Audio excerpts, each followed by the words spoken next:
கூப்பிடாமலே வந்தீங்க, கூப்பிடாமலே அது வேணும் இது வேணும்னு கேட்டீங்க. சரி வந்துட்டீங்க, நாசமாக போய் தொலைங்கன்னு கொடுத்தாச்சு. இப்போ எனக்கு எம்பி வேணும்னு கேட்குறீங்க.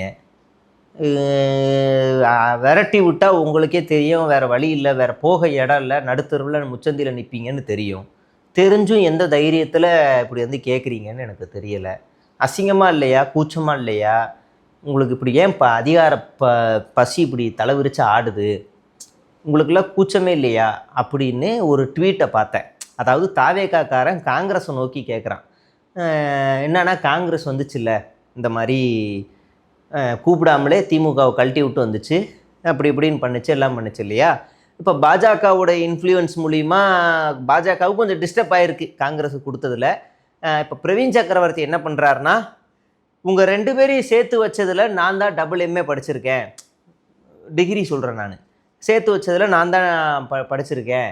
நான் டெல்லியில் இருந்தாலும் தமிழ்நாட்டு காங்கிரஸில் ஒரு அங்கமாக இருந்து காங்கிரஸையும் தாவேகாவையும் சேர்த்து வச்சதில் நான் டபுள் டிகிரி எம்ஏ படிச்சிருக்கேன், டபுள் எம்ஏ எம்ஏ அது மாதிரி படிச்சிருக்கேன். அதனால் நீங்கள் என்னை இப்படி விடலாமா? அதனால் எனக்கு நீங்கள் பார்த்து செஞ்சீங்க அப்படின்னா உங்களை நாளைக்கு நான் கொண்டு போய் டெல்லி லெவலில் போய் சேர்க்கக்கூடிய வேலையும் டபுள் எம்ஏவை நான் ட்ரிபிள் எம்ஏவாக கூட மம்மாமா அப்படின்னு கூட நான் பண்ணுவேன் அப்படின்னு பிரவீன் சக்கரவர்த்தி எம்பி சீட்டுக்கு கேட்டிருக்காரு. இப்போ 18ஆம் தேதி எலெக்ஷன் வரப்போகுது இல்லையா?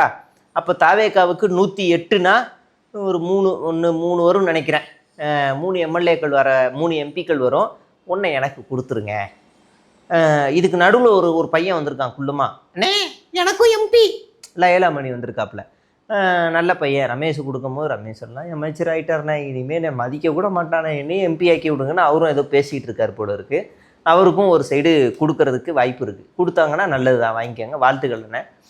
இது ஒரு பக்கம் போய்கிட்டு இருக்கும்போது பாஜகவினுடைய மிகப்பெரிய ஒரு அடுத்த சதி திட்டத்தை இம்ப்ளிமெண்ட் பண்ண தமிழ்நாட்டுக்குள்ளே காலூன்ற வந்திருக்கு.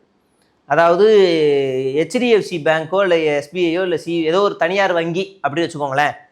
இப்போ வேளச்சேரி பிரான்ச்சிலேருந்து வேலையை விட்டு நின்றுட்டு கிண்டி பிரான்ச்சில் போய் ஜாயின் பண்ணுறாரு. அப்படின்னா நீங்கள் என்ன சொல்லுவீங்க?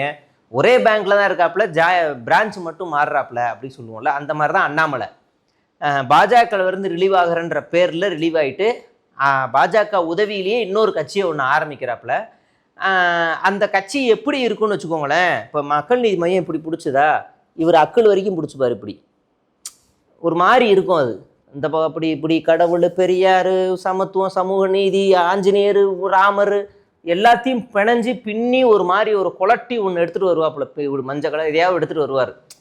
அதுக்கு பேர் காவின்னு வச்சுக்கோங்களேன். அந்த மாதிரி ஒரு கொள்கை எழுதிட்டு வருவார்.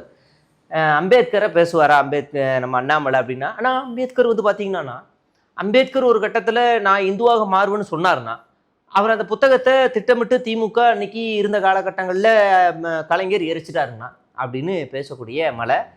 தேவைப்பட்டால் பெரியாரையே சொல்லுவார். பெரியார் ஒரு இடத்துல பேசும்போதுங்கன்னா, இந்து ராஷ்டிரம் ஒரு வகையில் தேவைதான் என்று அவர் குறிப்பிட்டிருக்காருங்கண்ணா அப்படின்னு எதையாவது கிளப்பி கூட ஒரு விசித்திரமான ஒரு கொள்கையை கொண்டு வர போகிறப்பல.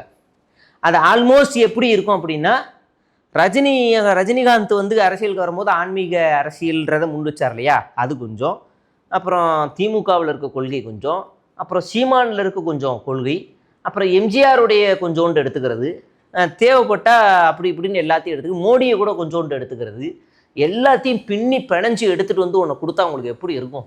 ஒன்றுமே இல்லைங்க, ஒரு வாழை இலைங்க. ஒரு வாழை இலையில்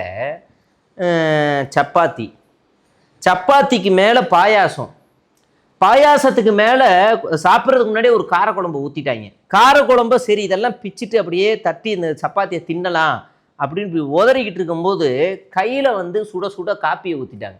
இதை தொட்டு தின்னுங்க அப்படின்னு.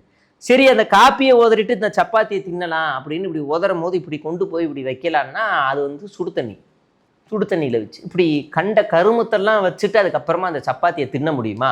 அப்படி ஒரு கொள்கையை தான் அண்ணாமலை தமிழ்நாட்டுக்குள்ளே இம்ப்ளிமெண்ட் பண்ண போகிறாப்புல. அதுக்காக அவங்க ஸ்ட்ராட்டஜியெல்லாம் கொண்டு வந்துட்டாங்க. ரஜினிகாந்த் வரலன்னா என்ன, ரஜினிகாந்த் மாதிரியே சந்திரமுகி 2 எடுத்த ராகவா லாரன்ஸை பிடிச்சிக்கலாம், அவரை ஏதாவது ஒரு இடைத்தேர்தலில் நிற்க வச்சு ஒரு ஃபேமை கொண்டு வரலாம், அப்புறம் நம்ம அவரை இது பண்ணிக்கலாம். ஆல்மோஸ்ட் அவரும் அரசியலுக்கு வர வேண்டியதான். ரஜினிகாந்த் பேக் அடிச்சதுனால இவரும் பண்ணிட்டார். ரஜினிகாந்த் அவர்கள் ஓப்பனாகவே சொல்லிட்டார், எனக்கு உடல்நிலை சரியில்லைடான்னு. ஒரு ஸ்ட்ரெயிட் ஃபார்வேர்டு அடிச்சாப்புல ஆள். அதனால் சொல்லிட்டு போயிட்டாப்புல. சில பேருக்கு அப்படி சொல்கிறதுக்கு இது இல்லைனாலும் ஆளுக்கு எத்து இல்லையா அப்படி சொல்லிட்டு போயிட்டாப்புல. அதனால் ராகவா லாரன்ஸுக்கு ஒரு அரசியல் ஆசை இருக்குது, அவரை தூண்டி விடுவோம், இனிமேல் ரஜினிகாந்தை நம்மளால் கேட்க முடியாது அப்படின்னு அண்ணாமலைக்கு ஒரு இது. நீங்கள் ரஜினிகாந்த் வந்து எப்படிப்பட்டவர் அப்படின்னா ரொம்ப தெளிவாக சொல்லிக்கிட்டே இருக்கலாம். அவர் வந்து ஓ ஓகே ஓகே ஓ ஓ ஓகே, அதாவது அவர் சொல்கிற தலையாட்டல்கள்லாம் நம்ம எதிரில் இருக்கவங்க என்ன புரிஞ்சுக்குவாங்கன்னா, அவர் நம்ம வழிக்கு வந்துட்டாரு, உடன்பட்டுட்டாரு, ஓகே சூப்பர் தூக்குடா செல்லத்தை அப்படின்னு நினச்சிக்கிட்டு இருப்பாங்க எதிரில். இந்த மாதிரி தான் அண்ணாமலை வந்து ஒன்று சொல்லியிருக்காப்புல, அண்ணா நான் கொஞ்சம் ஹிட்லர்லேருந்து கொஞ்சம் எடுத்துகிட்டு வரேங்கண்ணா, மோடியிலேருந்து கொஞ்சம் எடுத்துகிட்டு வரேங்கண்ணா, அப்படியே பின்னி எம்ஜிஆருங்கண்ணா, அப்படியே பின்னி கொஞ்சோண்டு தமிழ் தேசியங்கண்ணா, கொஞ்சோண்டு ராமருங்கண்ணா, கொஞ்சோண்டு ஆஞ்சநேயருங்கண்ணா, எல்லாத்தையும் பின்னி உன்னை கலவையை கொண்டு வந்து கொடுக்க போகிறாங்கண்ணா அப்படின்னு அண்ணாமலை சொல்கிறோம். ஓ ஓகே ஓ ஓகே, அப்போ நீங்கள் தானே அந்த கட்சிக்கு பொதுச் செயலாளராக வரணும் அப்படின்னு சொல்லியிருப்பாப்புல. அப்போ ரஜினி என்ன சொல்கிறேன்னா, மகிழ்ச்சி, அந்த டோர் திறந்துருக்கு பாருங்க, அப்படியே போகும்போது கதவை சாத்திட்டு போயிருங்க, போம் சாட்டாங்க இருக்குது எடுத்து அடிச்சுங்க, அப்படி செருப்படுத்த அடித்தா கூட இவங்க பதில் சொல்லியிருப்பாப்புல. ஏன்னா அவர் அமைதியை விரும்புகிறவர்.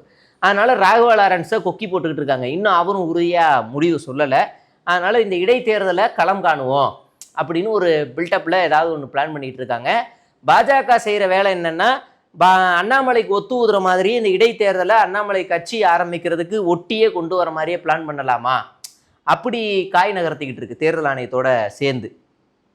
இதெல்லாம் ஒரு பக்கம் நடந்துக்கிட்டு இருக்கும்போது தான் நம்ம சோசியல் மீடியாவில் வழக்கம் போல் விஜய் என்னெல்லாம் ஃபார்முலா யூஸ் பண்ணாரோ அதே தான். 2 பேருக்கு நடுவில் தான் போட்டி.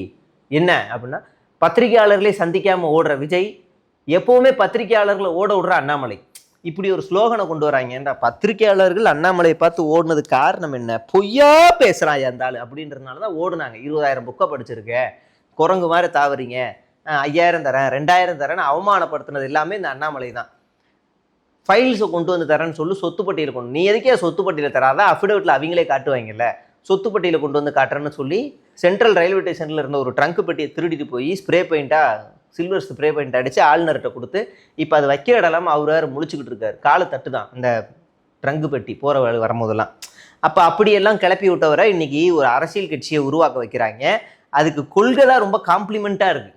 அந்த கொள்கை இருக்குல்ல, அதாவது திமுக வீட்டு இளவு ஏதாவது ஒன்று வந்துச்சுன்னா அங்கேயும் போகணும், பாஜக வீட்டுக்காரன் சந்தோஷமான நிகழ்ச்சிக்கும் போகணும், அதே மாதிரி தாவேகா வீட்டில் போய் கை நினைக்கணும், அங்கே போய் சாப்பிடணும், எல்லா இடத்துலையும் போகணும், அண்ணா வணக்கம்ண்ணா, அண்ணா வாங்கண்ணா, அண்ணா அப்படின்ற ஒரு ஸ்ட்ராட்டஜியை கொண்டு போகணும். அப்படிங்கிறதுக்காகத்தான் இப்படி ஒரு கொலாட்ரலாக ஏதாவது ஒன்று கொண்டு வந்து ஒரு கருமத்தை கொண்டு வந்து நம்ம மேலே சொருக போகிறாங்க. அதுக்கு முன்னாடியே அதை ஒரு காமெடி பீஸாக ஆக்கி சரத்குமார் மாதிரி இல்லை அவரு கூட ஜென்யூன் தான், நல்ல படத்தில் நல்லா நடித்து கொண்டு போயிட்டாப்புல, எஸ்கேப் ஆகிட்டார் அரசியலேருந்து, அவரை சொல்ல முடியாது. ஏதாவது ஒரு மாதிரி ஆக்கி அவரை ஓரமாக உட்கார வைக்க வேண்டியது தமிழ்நாட்டு மக்களினுடைய ஒரு ஆகச்சிறந்த கடமையாக நான் வந்து பார்க்குறேன். அதை தயவு செய்து செய்யுங்க அப்படின்னு உங்கள்கிட்ட தாழ்மையுடன் எதிர்கொண்டு காத்து கொண்டு இருக்கின்றேன்.